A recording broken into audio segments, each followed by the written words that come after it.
हरो सुन रहो बतिया दोस्त छोड़ी के रहल न जाय छै दोस्त, रहल न जाय छै दोस्त। हरो सुन रहो बतिया दोस्त छोड़ी के रहल न जाय छै दोस्त। सोनू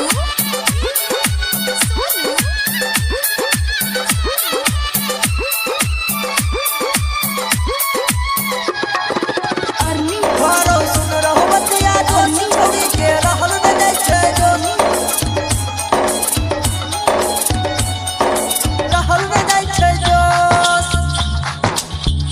हरो सुन रहो बतिया दोस्त छोड़ी के रहल न जाय छै दोस्त। हरो सुन रहो बतिया दोस्त छोड़ी के रहल न जाय छै दोस्त।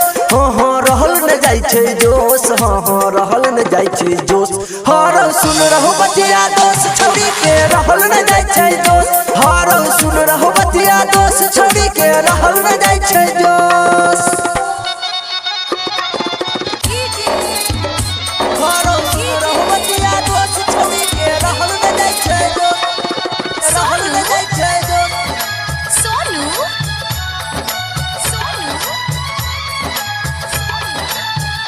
हरो सुन रहो बतिया दोस्त छोड़ी के रहल न जाय छै दोस्त। चलै छै सड़क पे छौड़ी कमर के लचका के, सब छौड़ा के जाय छै छौड़ी मन के बहका के। हाँ चलै छै सड़क पे छौड़ी कमर के लचका के, सब छौड़ा के जाय छै छौड़ी मन के बहका के। चढ़ल जवानी छोड़ छै पानी दौड़े नस नस। हरो सुन रहो बतिया दोस्त छोड़ी के रहल न जाय छै दोस्त। हरो सुन रहो बतिया दोस्त छोड़ी के रहल न जाय छै दोस्त। हरो सुन रहो बतिया दोस्त छोड़ी के रहल न जाय छै दोस्त, रहल न जाय छै दोस्त। सोनू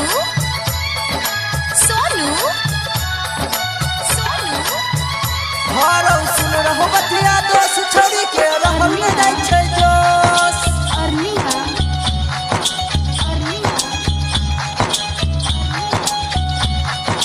गौआ के सबटा छौड़ा छै करे जोगार में, गायक लक्ष्मी पागल भेल एकरा पीछा प्यार में।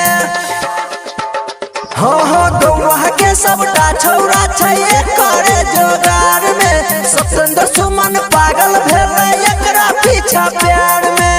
रटल कृष्णा कहे छ बॉडी देखते उड़ गेले होश। हेरो सुन रहो बतिया दोस्त छोड़ी के रहल न जाय छै दोस्त।